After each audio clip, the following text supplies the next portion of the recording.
Hello everyone, कैसे हो आप सब। एक बार पुनः स्वागत है आप सभी का हमारे अपने YouTube channel Shiv coaching classes पर। उम्मीद करते हैं आप सभी मस्त होंगे, बेहतर होंगे। तो आज की इस वीडियो में यहाँ पे हम आप लोगों के लिए लेकर के आए हैं क्लास 12th बायोलॉजी एनसीईआरटी के। देखिए, जितने भी मोस्ट इंपोर्टेंट क्वेश्चन है 2 अंकों वाले, यानी कि जो भी 60 क्वेश्चन आंसर हैं, स्पेशली जितने भी 60 क्वेश्चन हैं जो कि आपके एग्जाम में पूछे जाते हैं, यहाँ पे हम चैप्टर वाइज चैप्टर क्रमशः आपको सभी चैप्टर के जो 2 अंकों वाले इंपोर्टेंट क्वेश्चन हैं उसकी वीडियो हम यहाँ पे लेकर के आए हैं। स्पेशली ये वीडियो इंग्लिश मीडियम के बच्चों के लिए, क्योंकि बहुत दिनों से कमेंट आ रहा था कि सर इंग्लिश मीडियम के जो भी बच्चे हैं उनके लिए कि सर इंग्लिश मीडियम में क्वेश्चन प्रोवाइड कराइए। तो पूरे के पूरे इंपोर्टेंट क्वेश्चन हमने इंग्लिश मीडियम में यहाँ पे कवर कराएंगे आज के इस वीडियो में। और इसके पहले भी हमने एक वीडियो प्रोवाइड कराई है जिसमें हमने आपको 3 और 4 अंकों वाले इंपोर्टेंट क्वेश्चन पूरे के पूरे कवर करा दिया है। तो जो भी क्वेश्चन थे 3-4 अंक वाले उनको भी आपको तैयार कर लेना है। और आज के इस वीडियो में पूरे के पूरे छोटे छोटे यानी कि 2 अंकों वाले क्वेश्चन है जिनको आपको तैयार करना है। तो चलिए सबसे पहले हम देखते हैं चैप्टर 1 से आपको कितने इंपोर्टेंट क्वेश्चन तैयार करना है। तो चैप्टर 1 से यदि हम बात करते हैं तो पहला क्वेश्चन आपको तैयार करना है, व्हाट इज पॉलीएम्ब्रियोनी। पॉलीएम्ब्रियोनी क्या होती है ये आपको तैयार करना है। तो पहला क्वेश्चन है what is polyembryony. Second question है with a neat diagram explain the 7 celled and 8 nucleate nature of the female. तो देखिए यहां पे आपको याद रखना है कि स्पेशली आपसे पूछा गया है कि जो आपका डायग्राम बनाना है, किसका डायग्राम बनाना है, जो मैच्योर फीमेल गैमेटोफाइट्स होता है, फीमेल गैमेटोफाइट्स का आपको डायग्राम बनाना है, यानी एम्ब्रियो सैक की स्ट्रक्चर आपको तैयार करनी है। जो कैसा होता है, 7 सेल्ड होता है, यानी कि 7 सेल्ड वाला होता है। 7 सेल होती है, 7 सेल होती है उसके अंदर, और 8 न्यूक्लियट। तो 8 न्यूक्लियस और 7 सेल वाले आपको क्या तैयार करना है, फीमेल गैमेटोफाइट्स का डायग्राम। अगला क्वेश्चन आपको तैयार करना है what is apomixis and what is its importance. तो एपोमिक्सिस और इसके इंपोर्टेंस आपको तैयार करना है। नेक्स्ट क्वेश्चन है draw a labelled diagram of longitudinal section of a flower. एक फ्लावर का डायग्राम आपको तैयार करना है, ये क्वेश्चन एग्जाम में पूछा जा सकता है। अगला क्वेश्चन है why is apple called a false fruit. Apple को हम फॉल्स फ्रूट क्यों कहते हैं। Which part of the flower form the fruit. Flower का कौन सा पार्ट ऐसा है जो कि फ्रूट का निर्माण या डेवलपमेंट करता है, ये भी आपको लिखना है। अगला क्वेश्चन है describe structure of anther with labelled diagram. Anther का एक लेवल्ड डायग्राम आपको तैयार करना है। इसके बाद अगला क्वेश्चन है what is bagging technique, how is it useful in a plant breeding programme. तो आपको याद रखना है कि what is bagging technique, bagging technique क्या होती है ये आपको एक्सप्लेन करना है। नेक्स्ट क्वेश्चन है what is parthenocarpy and parthenogenesis. One of most important question है, दोनों क्वेश्चन आपको तैयार करना है, पार्थिनोकार्पी एंड पार्थिनोजेनेसिस। तो चैप्टर 1 का आप स्क्रीनशॉट ले सकते हैं। चैप्टर 1 से आपको इतने इंपोर्टेंट क्वेश्चन तैयार करने हैं 2 अंकों वाले। इसके बाद हम आ जाते हैं चैप्टर 2 में। चैप्टर 2 की यदि हम बात करते हैं तो चैप्टर 2 से आपको पहला क्वेश्चन तैयार करना है draw a well labelled diagram of the TS of human testis. Human testis का आपका वेल डेवलप्ड डायग्राम तैयार करना है। तो इसका टीएस तैयार करना है, मतलब जो ट्रांसफर सेक्शन है, टेस्टिस का ट्रांसफर सेक्शन जो होता है उसका आपको लेवल्ड डायग्राम तैयार करना है।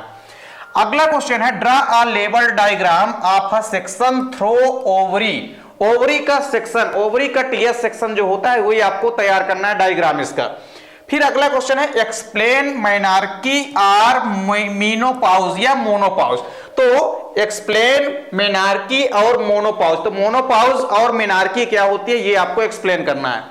इसके बाद अगला question write two major functions each of testis and ovary. Testis and ovary के फंक्शन आपको तैयार करना है। इसके बाद अगला क्वेश्चन है what is parturition, which hormones are involved in induction of parturition. तो ये आपको तैयार करना है। अगला क्वेश्चन है what is menstrual cycle, which hormones regulate menstrual cycle. तो मेंस्ट्रुअल साइकिल को आपको एक्सप्लेन करना है, कौन से हार्मोन्स रेगुलेट करते हैं मेंस्ट्रुअल साइकिल को, यह भी आपको तैयार करना है। अगला क्वेश्चन है draw a labelled diagram of sperm और ओवम। स्पर्म का आपको डायग्राम बनाना है, इसके अलावा ओवम का भी आपको डायग्राम तैयार करना है। तो वेल लेवल्ड डायग्राम तैयार करना है स्पर्म का और ओवम का। अगला क्वेश्चन है why mother's milk is considered best for a new born baby. कोई भी न्यू बॉर्न बेबी है उसके लिए मदर का जो मिल्क होता है वो उत्तम माना जाता है, बेस्ट माना जाता है। क्यों? ये आपको तैयार करना है। तो why mother's milk is considered best for a new born baby.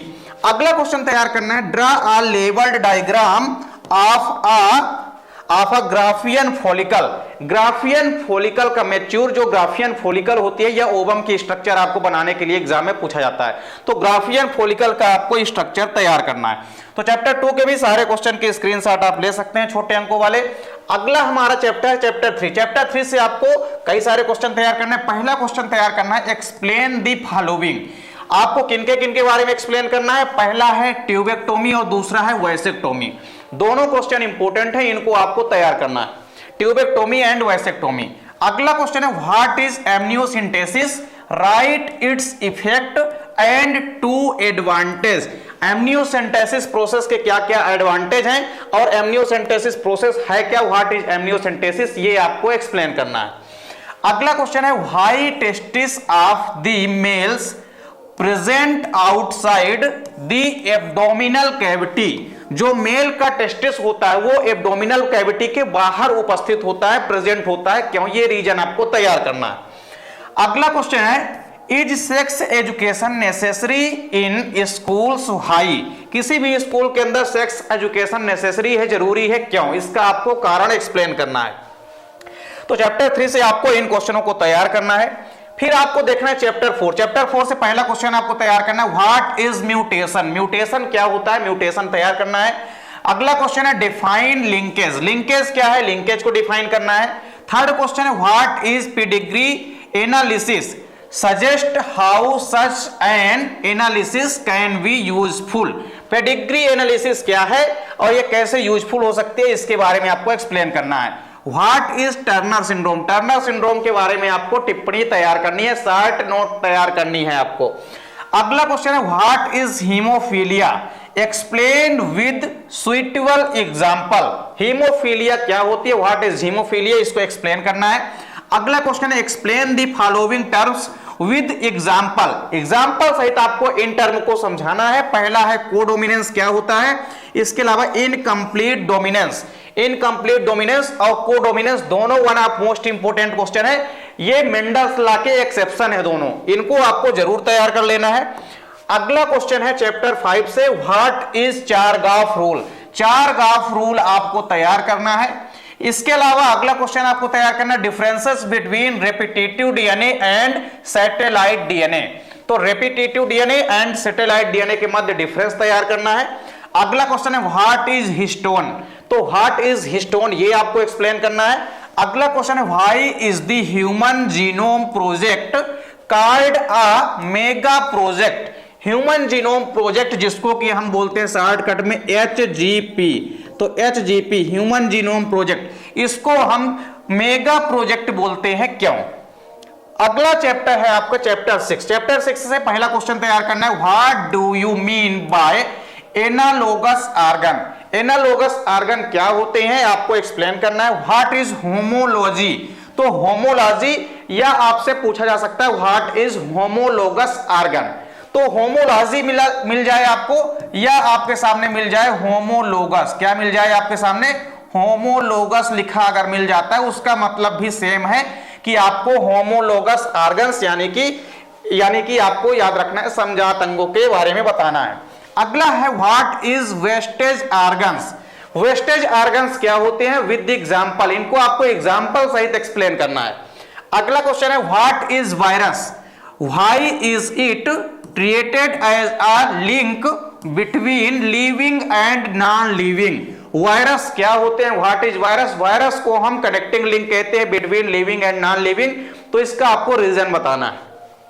इसके बाद आपको चैप्टर 7 से कौन कौन से क्वेश्चन तैयार करना है। तो पहला क्वेश्चन आपको तैयार करना है, explain what is meant by metastasis. तो मेटास्टेसिस क्या होता है, मेटास्टेसिस आपको तैयार करना है। मेटास्टेसिस क्या है ये आपको एग्जांपल सहित एक्सप्लेन करना है।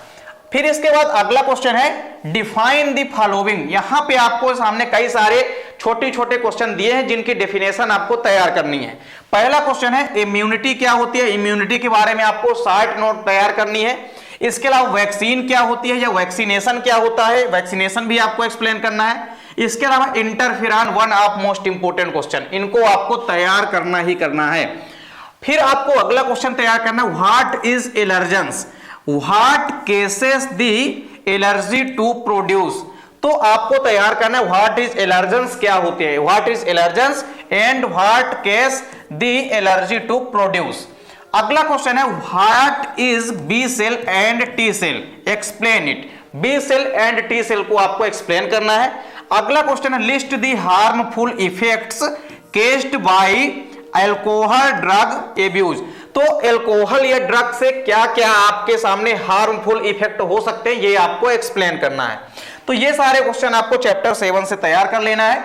फिर आ जाना है आपको चैप्टर 8 में। चैप्टर 8 से पहला क्वेश्चन आपको तैयार करना है, what is BT, how to BT produce immunity, explain. BT क्या होती है, what is BT, how to BT produce immunity, ये आपको एक्सप्लेन करना है। फिर इसके बाद अगला क्वेश्चन जो आपको तैयार करना है वो ये है कि what is sewage, in which way can sewage be harmful to us, ये क्वेश्चन आपको एक्सप्लेन करना है। फिर अगला क्वेश्चन है कि name any two species of fungus, fungus की कोई दो स्पीसीज आपको लिखना है, which are used in the production of the antibiotics, जो कि एंटीबायोटिक्स का प्रोडक्शन करती हैं। तो कोई टू स्पीसीज फंगस की लिखनी है जो कि एंटीबायोटिक्स का प्रोडक्शन या उत्पादन करती हैं। अगला क्वेश्चन है give example to prove that microbes release gas during metabolism. आपको एग्जाम्पल सहित प्रूव करना है कि जो माइक्रोब्स होते हैं ये रियलाइज करते हैं गैस ड्यूरिंग टू मेटाबॉलिज्म। तो मेटाबॉलिज्म की प्रोसेस में गैस को रिलीज करते हैं कोई भी माइक्रोब्स, ये आपको एक्सप्लेन करना है किस प्रकार से गैस को रियलाइज करते हैं या रिलीज करते हैं। अगला क्वेश्चन चैप्टर 9 से आपको तैयार करना है। चैप्टर 9 से पहला क्वेश्चन आपको तैयार करना है, what is TI plasmid, one of most important question है। टीआई प्लाज्मिड आपको एग्जांपल सहित तैयार करना है। अगला क्वेश्चन है what is DNA ligase, DNA ligase क्या है, इसके बारे में आपको शॉर्ट नोट या एग्जांपल सहित आपको तैयार करना है। अगला क्वेश्चन है name two antibiotics restriction gene which is found in plasmid PBR 322। जो प्लाज्मिड होता है 322, इसमें कौन कौन से एंटीबायोटिक पाए जाते हैं जो रिस्ट्रिक्शन जीन की तरह काम करते हैं। तो ये आपको नाम लिखना है केवल इनका। तो नेम लिखना है, नेम केवल टू एंटीबायोटिक, केवल आपको दो एंटीबायोटिक्स के नेम लिखना है। Name two antibiotics restriction gene which is found in plasmid PVR 322। अगला क्वेश्चन है नेम एनी 3 रिस्ट्रिक्शन एंजाइम, किन्हीं 3 रिस्ट्रिक्शन एंजाइम के नाम आपको यहां पे तैयार करना है। फिर आपको चैप्टर 10 से आ जाना है। चैप्टर 10 से आपको तैयार करना है पहला question, what is Eugenix, right importance of Eugenix, Eugenix के आपको इंपॉर्टेंस भी तैयार करना है। अगला क्वेश्चन है what are cry protein, one of most important question इस चैप्टर का। क्राई प्रोटीन क्या होते हैं, name an organism which produce it, how has man exploited this protein for this benefit, ये क्वेश्चन आपको तैयार करना है। Why what are cry protein, cry protein क्या होते हैं ये आपको तैयार करना है। अगला क्वेश्चन है what is monoclonal antibody, right it's uses. तो मोनोक्लोनल एंटीबॉडी क्या होते हैं, इसके आपको यूजेस तैयार करना है। अगला क्वेश्चन है what are transgenic bacteria, important question है ट्रांसजेनिक बैक्टीरिया, ये आपका इंपोर्टेंट क्वेश्चन है, इनको आपको सबको तैयार करना है। स्पेशली आपका क्राई प्रोटीन हो गए, ये भी काफी मोस्ट इंपोर्टेंट क्वेश्चन है। इसके अलावा आपका ये जो हो गया ट्रांसजेनिक बैक्टीरिया, इसके अलावा जीएम फसलों से संबंधित जेनेटिक मॉडिफाइड जो क्रॉप्स या फसलें होती है, इनसे संबंधित कोई ना कोई क्वेश्चन पूछा जाता है, या तो एडवांटेज डिसएडवांटेज पूछ लिया जाता है, या तो इनके एग्जाम्पल पूछ लिए जाते हैं। तो ये आपको चैप्टर 10 से इस प्रकार से तैयार करना है। तो right the importance of GM crops, तो जो भी जीएम क्रॉप्स होते हैं इनके आपको एग्जाम्पल तैयार करना है, इनके एडवांटेज व डिसएडवांटेज भी आपको तैयार करना है। अब देखिए चैप्टर 11, 12 और 13, इनसे आपको छोटे छोटे क्वेश्चन नहीं पूछे जाएंगे, क्योंकि जो हमारा यूनिट 5 है उसमें 11th, 12 उसमें सॉरी हमारा जो 11, 12 और 13 चैप्टर है वो शामिल होता है। तो हमारा जो 5वीं यूनिट है, 5वीं यूनिट से कोई भी 2 अंकों वाले क्वेश्चन नहीं आते हैं, इसलिए आपको केवल और केवल चैप्टर 1 से लेकर के चैप्टर 10 तक के ही छोटे छोटे क्वेश्चन तैयार करना है। यानी 2 अंकों वाले जो भी क्वेश्चन आना है उसमें से अधिकतर क्वेश्चन जो पूछे जाएंगे आपके यूनिट 1 से, यूनिट 1 से आपके जो क्वेश्चन पूछे जाएंगे वो कितने पूछे जाएंगे, यूनिट 1 से आपके लगभग 3 इंपोर्टेंट क्वेश्चन पूछे जाएंगे छोटे छोटे। इसलिए आपको यूनिट 1 यानी फर्स्ट, सेकंड और थर्ड चैप्टर, इनसे आपको छोटे छोटे क्वेश्चन ज्यादा पढ़ना है। फिर जो आपका यूनिट सेकंड है, यूनिट सेकंड से भी 2 इंपोर्टेंट क्वेश्चन आएंगे छोटे छोटे वाले, यानी यूनिट सेकंड भी आपको अच्छे से तैयार करना है छोटे छोटे क्वेश्चन के लिए। फिर जो यूनिट आपकी थर्ड है, इसमें से भी आपके 2 इंपोर्टेंट क्वेश्चन आएंगे। और जो यूनिट 4th है, यूनिट 4th से केवल एक ही आपका क्वेश्चन आएगा, छोटे छोटे क्वेश्चन। तो इस प्रकार आपको यहां पे चैप्टर 10 तक के हमने जितने भी मोस्ट इंपोर्टेंट क्वेश्चन बताए हैं, इनको आपको डेफिनेट रूप से तैयार कर लेना है। उम्मीद करता हूं कि वीडियो पसंद आई होगी। वीडियो अच्छी लगे तो लाइक कमेंट जरूर करें, साथ ही साथ दोस्तों के बीच ज्यादा से ज्यादा वीडियो को शेयर करें। चैनल पे आप यदि नए हैं तो चैनल को सब्सक्राइब जरूर कर लें। मिलते हैं आपसे नेक्स्ट वीडियो में, तब तक के लिए जय हिंद, वंदे मातरम।